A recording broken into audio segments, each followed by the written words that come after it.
Why are Jews and Arabs locked in endless conflict?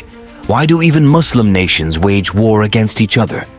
The story of conflict between Arabs and Jews is as old as the Bible itself. Many see the modern Middle East crisis as a political issue, but to truly understand it, we must return to a time when two brothers walked the earth, Isaac and Ishmael, the sons of Abraham. These two sons did not simply inherit their father's wealth. They inherited a spiritual legacy, one that would echo through generations in both unity and division. The Holy Scriptures do not merely speak of how the strife began. They declare how it shall end. For the tale is not only of the past, but of things yet to come. Let me take you to the very beginning. In days long ago, when the earth was quiet and kingdoms were few, there lived a man. His name was Abraham. Abraham, servant of the Most High and called the friend of God, was set apart by the voice of the Almighty. To him was given a promise, a covenant sealed by heaven itself, that from his seed would rise nations, mighty and many, and through him all the families of the earth would be blessed. But as it is with many divine things, the hand of man reached forth, and the promise, though pure, was soon shadowed by the frailty of human will. For Sarah, the wife of Abraham, was barren and bore him no child. In her sorrow and longing, she took Hagar, an Egyptian maidservant, and gave her to Abraham, that he might have a son through her. And Hagar conceived, and brought forth a son. His name was called Ishmael, for the Lord had heard her affliction. But in the fullness of time, when all hope seemed past, the Lord visited Sarah, and she conceived in her old age. She bore a son to Abraham, and his name was called Isaac, which in Hebrew means he will laugh. Yet this joy was not without a sign, for from these two sons a great division would spring forth, a separation not only of blood, but of purpose, of covenant, and of destiny. And thus began the path of two peoples, each blessed, yet walking different roads under the watchful eye of the Almighty. Now Ishmael, the firstborn of Abraham, held the place of the eldest. For 13 years, he alone was called son, and Abraham loved him dearly. But when Isaac, the child of promise, was born, the course of destiny was set anew. And on the day Isaac was weaned, Abraham made a great feast. Yet in that hour of joy, Sarah beheld a troubling sight. She saw Ishmael, the son of the bondwoman, mocking Isaac, and her heart was stirred with fear and foresight. The word was bitter to Abraham, for Ishmael was his son. But the Lord said, "Do as Sarah has spoken, for through Isaac shall the promise come, yet Ishmael too shall become a nation." Though it pained him, Abraham obeyed. The next morning he gave bread and water to Hagar and Ishmael and sent them into the desert. That farewell marked more than distance. It was the beginning of a spiritual divide. A father had to choose between his children. Abraham's anguish echoes in the historical wounds both peoples carry today. The Bible describes Ishmael as a wild donkey of a man. In ancient times, this was no insult. It was a symbol of freedom and fierce independence. He would live in hostility with his brothers, and his descendants would be strong and resilient, traits many associate with Arab nations today.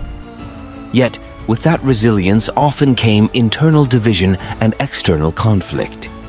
Meanwhile, Isaac received something different. He wasn't just blessed, he was chosen. God made a covenant with him, a spiritual agreement that marked him and his descendants as carriers of divine purpose.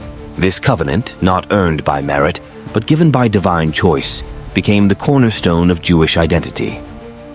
But the divide between the brothers did not end with them. It only grew across time, sharpened by competing stories. In the Jewish tradition, Isaac is the child of promise. In the Islamic tradition, it is Ishmael. The Torah tells of Abraham's test of faith involving Isaac. The Quran tells the same story, but replaces Isaac with Ishmael. One change that rewrites the entire spiritual inheritance. For Ishmael, Isaac's existence meant the erasure of his own identity. We see the same pain today. Israel's existence is often seen as an erasure of Muslim identity in the surrounding nations. Mecca was founded by Ishmael's descendants, Jerusalem by Isaac's. And so, two faiths, Islam and Judaism, lay claim to one patriarch, but through different sons, the same God, different heirs, the same promise, different interpretations. In Jerusalem, the conflict becomes physical. The Temple Mount, sacred to Jews as the site of Solomon's temple, is also home to two of Islam's holiest sites, the Al-Aqsa Mosque and the Dome of the Rock. Beneath that golden dome lies the foundation stone, believed by Jews to be the center of creation, and by Muslims to be the place from which Muhammad ascended to heaven. The Western Wall, sacred to Jews, is known to Muslims as the Burak Wall, the same place, seen through different eyes. So this conflict, it is not just about land. It's about legacy. It's about identity. It's about whose story is true. And yet, despite everything, the Bible offers a moment of peace. When Abraham died, Isaac and Ishmael came together to bury him.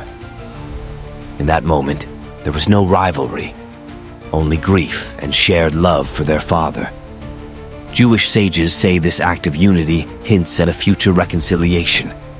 Ishmael allowed Isaac, the younger, to lead in the burial, an act of honor and acceptance. Centuries later, we saw an echo of that moment.